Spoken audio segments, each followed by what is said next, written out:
Hi there, my name is Cindy, and the book that I have decided to do my review on is called Leadership 101 by John Maxwell. A little about John Maxwell himself.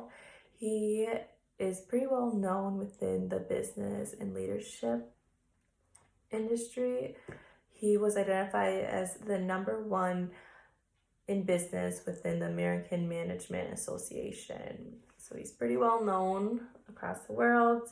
He has been recognized by Business Insider and other magazines. John Maxwell himself has a foundation which is called the John Maxwell Leadership Foundation, which has trained more than 5 million leaders. And he's also written other books on leadership itself too. This book specifically covers the topic of leadership and is divided into 3 parts. The part 1 is called the development of a leader. In this section, it talks about why you should grow as a leader and how you can grow as a leader. The second part is traits of a leader, which includes prioritizing your life as a leader, developing trust and visions as a leader. And the last part is the impacts of a leader, which specifically focuses on the word influence, which he talks about why it's important, how does it work, how can you extend it, how can you make it last. A concept that I learned was called the 20-80 principle, which was developed by Pareto, which means 20% of your priorities will give you 80% of your production, which basically means 20% input equals 80% output. For instance, 20% of a book contains 80% of the important information. The reason why I chose this book was not specifically due to the evidence or the statistics or research that he includes, because he doesn't really include much. This is more about his knowledge and his enhanced past experience. He enforces concepts that kind of any leader should know at the beginning when you're introducing the concept of leadership. He admits times where he thought certain concepts weren't as important, which now he knows it is important, which is why he enforces it on it in this book. He is honest in this book. For instance, he talks kind of a little bit about the business industry, so meaning that if a business is not striving, means they don't have a good leadership. That forces the company to be limited, starts to lose money, and then that's when they'll start to hire a new CEO.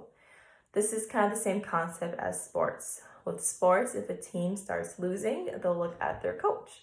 Their coach is that leadership concept in that. So if a team doesn't start winning, then they'll fire their coach. He also talks about and uses leadership principles such as like phases of leadership growth and myths about leadership. In this book, he doesn't really use a leadership theory. However, Maxwell does kind of have his own leadership theory, I would say. It's called The 5 Levels of Leadership, and it's by John Maxwell himself, which is kind of like a chain. Starting at the bottom, which is not the most ideal, would be position, which means people follow a leader because they have to. Up that chain is the second is permission, which means they follow a leader because they want to.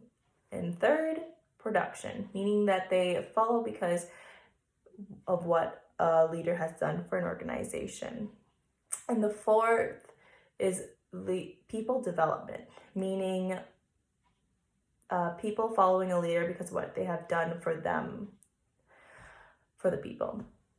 And fifth, kind of up top that chain, is personhood, meaning people following a leader because of who they are and what they present.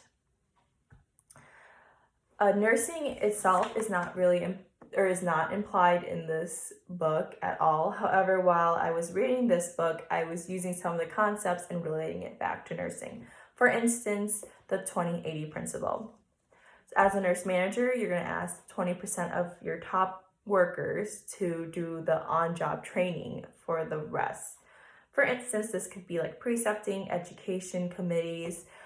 So for precepting, you're going to pick your top 20% of your best workers to train in the next set of group. You're not going to ask a nurse who's been a nurse for 3 months compared to a nurse who's been a nurse for 3 years to 15 years.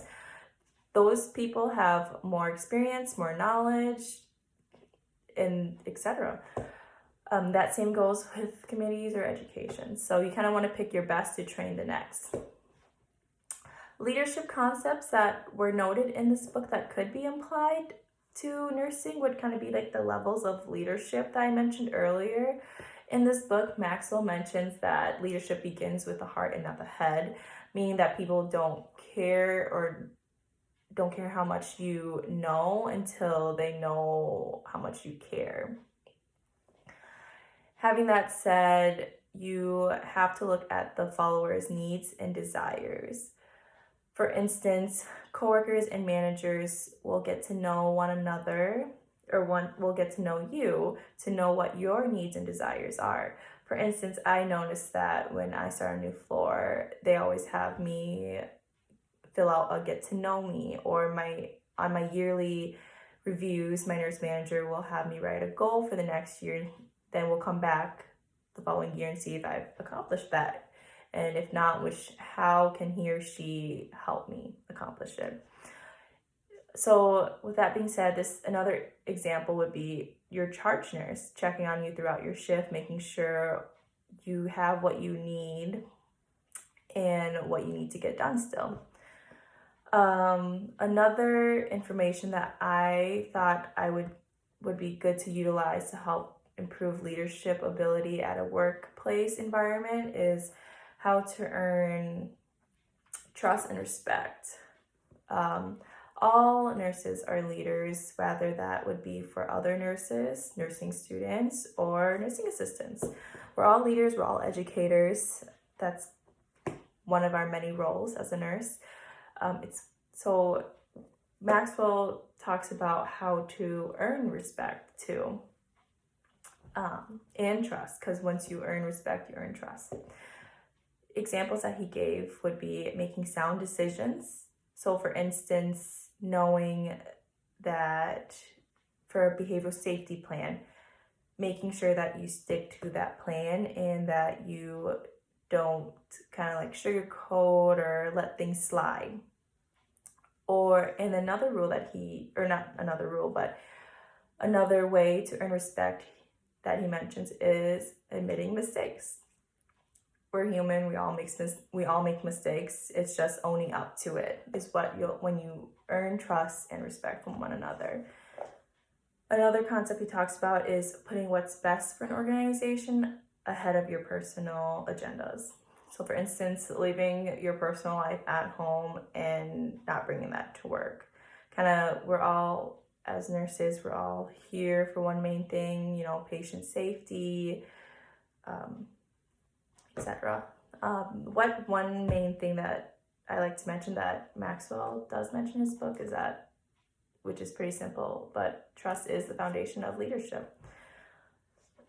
One thing that I found that was pretty inspiring when Maxwell talks is about why you should grow as a leader. He mentions that the higher you want to climb, the more leadership you need. So kind of basically all of us, we want to always better ourselves, challenge ourselves, whether you want to grow within a work environment or maybe in a new work environment. So if you want to grow within a work environment, you kind of need to grow as a leader and, get involved in committees, as a charge nurse, etc. And even with those experience, if you want to grow in a new work environment, looks good. So when you are applying to a new position, they'll see that what you can bring to the table within leadership or to the team. So that is my presentation on John Maxwell Leadership 101. Thank you.